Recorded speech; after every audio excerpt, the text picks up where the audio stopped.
Hola, buenas, yo soy Yanis, bienvenido a Contando Crímenes como un día más. Lo repetimos de nuevo porque no me ha salido. Borrón con la goma y cuenta nueva. Hola, buenas, yo soy Yanis, bienvenido a Contando Crímenes por Yanis. Y hoy les vamos a hablar el caso de Judith Barsi, Yo a ti, nena, cariño, no tengo nada contra de ti, pero yo a ti no te conozco de nada. que fue una niña asesinada por su padre con tan solo 10 años. Judith Barsi fue una niña la cual fue conocida por haber patrocinado en varias cadenas, en varios anuncios de cadenas bastante reconocidas. Entre ellas, por ejemplo, McDonald's. Esta fue asesinada por su padre con tan solo 10 años. A continuación os vamos a contar...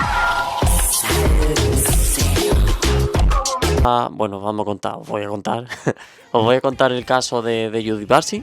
Espero que os guste. Acordáis, muy importante, acordarse. ¡Ay, me estás volviendo loca! Acordaros de suscribiros, acordaros de darle a la campanita para notificaros, acordarse de darle like si os gusta el vídeo y si no os gusta, pues no. Vamos a ver. Tú, gilipollas, te voy a inventar otro nombre para no llamarte tonto ni gilipollas. Vamos a ver. Puta, gorda, cerda, nazi, bollera, no vales para nada, perra, no te gusta trabajar, parásita con tus hijos, eres una muerta de hambre, no tienes donde caerte muerta, eres una estúpida sinvergüenza. Choni, puerca, chusma, ridícula, muerta de hambre. No le deis dislike porque voy a vuestra casa y os voy a por vosotros.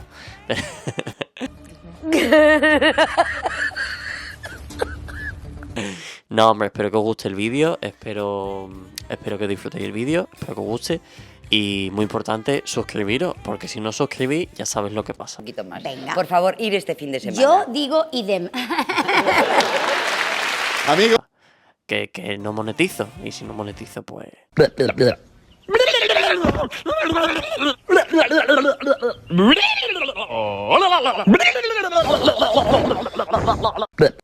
Es lo que hay. Pues nada, espero que os guste el vídeo. Introducción.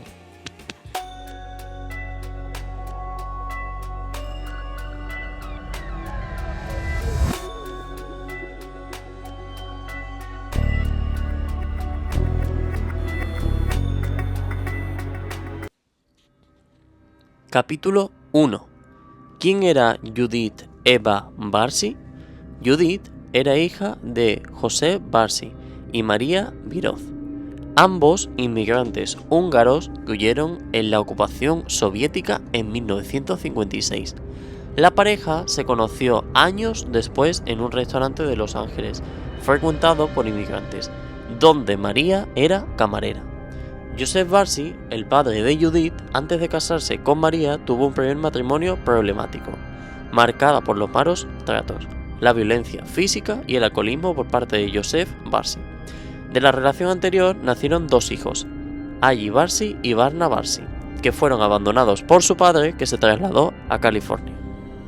María Viroz, madre de Judith, tuvo un padre abusivo, tanto físico como psicológicamente.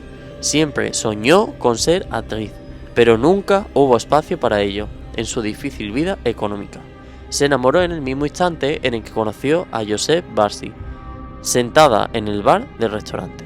Y para ella, ese hombre sería capaz de amar y proteger a la familia, que tanto había soñado construir. Se casaron a finales de los años 70. Judith Barsi fue la única hija de ese matrimonio. María vio en su hija la posibilidad de cumplir su sueño a través de los logros de Judith, y desde muy joven comenzó a prepararla con clases de baile, postura y actuación. A Judith le encantaba esto, no hacía nada por obligación, y este era un momento de pura diversión para ambos. A diferencia de lo que todos pensaban, que nunca llegaría a ser actriz y que la oportunidad era una en 3 millones. Judith fue descubierta a los 5 años por un agente en una pista de hielo. La niña llamó la atención porque parecía tener 2 años menos y era muy comunicativa e ingeniosa. Es decir, en el capítulo 1 os estoy contando cómo la explicación de quién era el padre, quién era la madre de Judith. El padre de Judith era una persona el cual había tenido un matrimonio, el cual había tenido 2 hijos y se divorciaron porque era un padre que maltrataba a su familia. Y por otro lado está el caso opuesto, que es María, que es la madre de Judith, la cual fue abusada por su padre, tuvo sufrió bastante su niñez y estaba buscando, digamos, el marido perfecto. Entonces, ¿qué pasa? Que encuentra a este hombre, tienen una niña que se llama Judith, y ella, que quería ser actriz y no pudo, intenta inculcarle a su hija todo lo que ella no pudo ser. Capítulo 2. Una carrera profesional en ascenso. Después de este episodio, la carrera de Judith se disparó. Empezó a ganar unos $100.000 al año, lo que permitió a la familia mudarse a una casa más grande. La niña empezaría a estudiar en una escuela local de Nevada. Faltaba a muchas clases debido a las sesiones de grabación y a sus compromisos como actriz. Con el paso del tiempo, el padre de Judith empezó a mostrar un comportamiento paranoico. En uno de estos episodios mandó a construir una cerca alrededor de la casa, lo que parecía bastante extraño, ya que ninguna de las casas del barrio donde vivían estaba cercada y la zona era extremadamente segura. A diferencia de Joseph, María era extrovertida y comunicativa, y fue a través de las conversaciones con los vecinos que el pasado de su marido comenzó a salir a la luz. Vale. En el capítulo 2 os estoy contando cómo María, la niña, pues estaba, digamos que estaba juntando las clases que tenía junto con las clases de actriz y todo. ¿Qué pasa? Que en las clases pues faltaba por culpa de las clases de actriz y todo. Y por otro lado estamos viendo cómo el padre está cada vez más paranoico, está cercando el lugar, es decir, su casa, cuando es un lugar bastante tranquilo y bastante seguro, donde viven. Y claro, María, que es la madre de Judith, pues se está empezando a dar cuenta del pasado de Joseph. Capítulo 3. Judith empieza a protagonizar campañas de gran éxito. Judith empezó a aparecer en muchos comerciales, muchos de ellos para marcas famosas como McDonald's. Fue entonces cuando el equipo de la miniserie Fatal Vision la descubrió. Después de la audición fue elegida para el papel de Kimberly McDonald. A medida que crecía el éxito de Judith, su padre se volvía más celoso y abusivo. Incluso amenazaba con suicidarse y matar a su familia si la abandonaban. Su alcoholismo, que ya era un problema bastante grande, empeoró muchísimo. Como consecuencia, tuvo 3 detenciones por conducir bajo los efectos del alcohol. En diciembre de 1986, María acudió a una comisaría de policía para denunciar los malos tratos que había sufrido. Después de que la policía la desacreditara diciendo que no había pruebas físicas de lo que decía, la madre de Judith desistió de presentar una denuncia. Después de ese incidente, José dejó de beber, pero las amenazas y los juramentos no terminaron. Judith vivía en un ambiente terrible, las discusiones y las agresiones físicas eran frecuentes. El hombre golpeaba con frecuencia a su mujer en la cara e intentaba asfixiarlas varias veces, y escondió cartas de los familiares de María en un intento de impedir que se comunicara con ellos y saliese de los Estados Unidos. Es decir, en el capítulo 3 os estoy contando cómo el padre, es decir, Joseph, cada vez intensifica más las agresiones, intensifica más los malos tratos y María coge y va a denunciar. ¿Qué pasa? Que la desacreditan diciendo que no tiene marcas de violencia. Entonces ella pues no hace ninguna denuncia y por culpa de esto cada vez se vuelve a peor todo. Joseph pues intenta hasta asfixiarla, cada vez va peor todo. Capítulo 4. Tricotilomanía y sobrepeso. Al principio, Judith no mostraba signos de que anduviera mal, pero a medida que la violencia se intensificaba, empezó a ganar peso y a arrancarse las pestañas. La niña también empezó a torturar al gato de la familia, tirándole de los bigotes. Aunque su vida había mejorado mucho, vivían en una casa confortable y podían disfrutar de una gran condición de vida. Joseph nunca estuvo satisfecho. Un vecino, en una entrevista, recordaba un episodio en el que Joseph contaba que sentía envidia de Judith porque ella mantenía a la familia, lo que él no pudo nunca hacer. Y él la consideraba una chica ingrata. Dijo que ella no sabía lo duro que era tener que huir de un país en guerra. Otro residente local informó de que una vez el padre rompió los juguetes de la niña en el patio porque la consideraba mimada y sobreprotegida. En ese momento Judith tenía 6 años, era solo una niña. Uno de los trabajos más queridos y famosos de Judith, estrenado después de su muerte, fue el doblaje del personaje Ducky para la película En busca del Valle Encantado. Los productores pensaron que su voz encajaría perfectamente en el personaje, y cuando Judith fue invitada a trabajar con ellos, respondió con un eufórico sí, sí, sí. Esta expresión se incorporó posteriormente al personaje y se convirtió en la marca registrada de Ducky en los dibujos animados. Claro, imaginaos que esta niña, Judith, empieza a triunfar, los vecinos cuentan todos los abusos que está recibiendo María, por así decirlo, y Joseph cada vez va peor. Joseph es como que le coge celos a la niña, es como que le coge celos a Judith. Y uno de los gran trabajos que le sale ahora a Judith es En busca del Valle Encantado. Capítulo 5. La violencia aumenta. Joseph, que antes solo había agredido físicamente a María, empezó a dirigir su frustración hacia Judith. A veces le tiraba del pelo y la molestaba. Todo porque se sentía incómodo con la atención que la pequeña estrella recibía de la gente.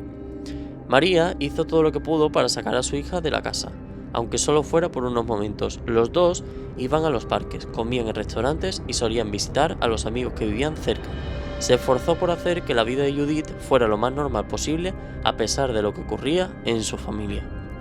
El 10 de junio de 1986, Judith cumple 8 años. La fiesta de cumpleaños se celebró en una bolera. Su padre no asistió. Uno de los padres de los amigos del escenario invitados cuenta que María le dijo a Joseph que no vendría, ya que estaba durmiendo borracho en el sofá.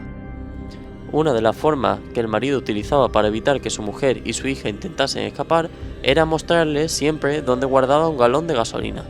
Poco después describía cómo lo usaba para carbonizar sus cuerpos mientras dormían. Tiburón, la venganza, primer largometraje de Judith Barsi. Judith había sido invitada a protagonizar su primera película Tiburón, la venganza. El rodaje tendría lugar en las Islas Bahamas. Cuando Joseph se enteró, entró en una habitación y mientras la niña preparaba las maletas con su madre, las amenazó de muerte si se atrevía a huir durante las grabaciones. El padre de la niña no la acompañó en el viaje. En las playas, entre las escenas, María lloró y dijo que varias personas que temía por la vida de Judith. En la playa, entre las escenas, María lloró y dijo a varias personas que temía por la vida de Judith, es decir, su hija. Pero la gente dejó de tomarla en serio porque a cada persona le decía una cosa, y muchas veces parecía confundirse en sus relatos. A veces decía que se iba a separar y huir, y a veces se arrepentía de lo que había dicho. Al final de las grabaciones, María ya había comprado dos billetes a Nueva York, ciudad en que podría alojarse en casa de una prima, y escapar del ciclo de la violencia. En la tarde del último día, mediante una llamada telefónica, el padre de Judith refuerza las amenazas de muerte contra la familia, lo que hace que Judith entre en pánico y su madre se derrumbe, llorando y renunciando al viaje. Al final regresan a casa. Judith tenía un problema en la glándula pituitaria, responsable por la hormona de crecimiento. Esto retrasó su desarrollo y le impidió interpretar personajes de su edad. María comenzó el tratamiento con inyecciones hormonales, bajo la supervisión de un hospital local. Las dos empezarían a alquilar un apartamento del día del Panorama City, donde pasaban la mayor parte del tiempo para escapar de los abusos. Siguió protagonizando películas y anuncios publicitarios. Durante la grabación en estas producciones, Judith se echó a llorar mientras cantaba una canción y en ese momento le contó a su agente todo lo que había sufrido. A María se le aconsejó que buscara un psiquiatra infantil y tras la primera sesión, Judith fue denunciada a los servicios sociales como niña maltratada. La madre fue interrogada ostensiblemente, pero no se sabe si Josep fue investigada. Es decir, que ya se junta todo, se junta como la niña ya se da cuenta de todo lo que pasa, el padre ya no tiene ya no maltrata solamente a su madre, también a su hija, tanto físicamente como psicológicamente. Y la niña, es denunciada a los servicios sociales y a la madre le dicen pues que la lleve a un psiquiatra infantil. Capítulo 6. Josep se pone en contacto con sus hijos. En junio de 1988, Josep se puso en contacto con los hijos de su primer matrimonio. En esta llamada les informó de que estaba deseando verlos y de que tenían una hermana menor, Judith. Los niños aceptaron la invitación y llegaron a tiempo para el 10º cumpleaños de su hermana menor. Allí, su hermana de 30 años empezó a notar que algo iba mal en el comportamiento de Judith, y cuando interrogó a María obtuvo la confirmación de lo que temía. Se ofreció a ayudar, dijo que facilitaría la huida, pero su madre tenía otro plan: dejar la casa tan desordenada y asquerosa que Josep no pudiera soportarlo más y marcharse. A María no le parecía justo renunciar a todo lo que Judith había ganado con su trabajo.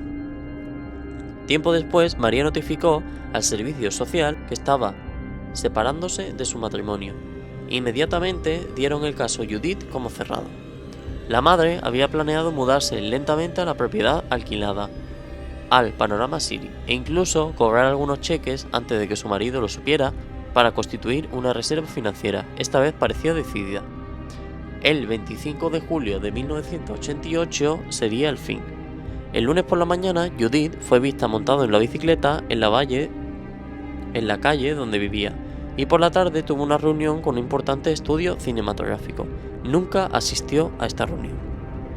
Se especula que esa mañana la pareja habría tenido otra pelea violenta y que Judith estaba molesta y no quería ir. Lo que sabe con seguridad es que la niña y su madre se pusieron el pijama y se fueron a sus camas, pero Josep no. Se había preguntado qué haría a continuación. Los investigadores creen que habría descubierto que María tenía un plan de fuga y un apartamento ya alquilado.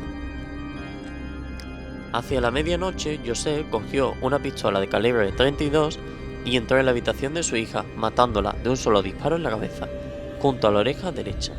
Al oír el disparo, María habría salido corriendo al pasillo para enfrentarse a su marido, pero no tuvo oportunidad. Se vio obligada a arrodillarse y también recibió un disparo en la cabeza. Siguió en la casa durante los 2 días siguientes, viviendo como si no hubiera pasado nada. Ramsey, el agente de Judith, cuando la echó de menos, hizo una llamada a la casa de Barsi a mediodía del día 26. Josep contestó al teléfono y ella se sorprendió.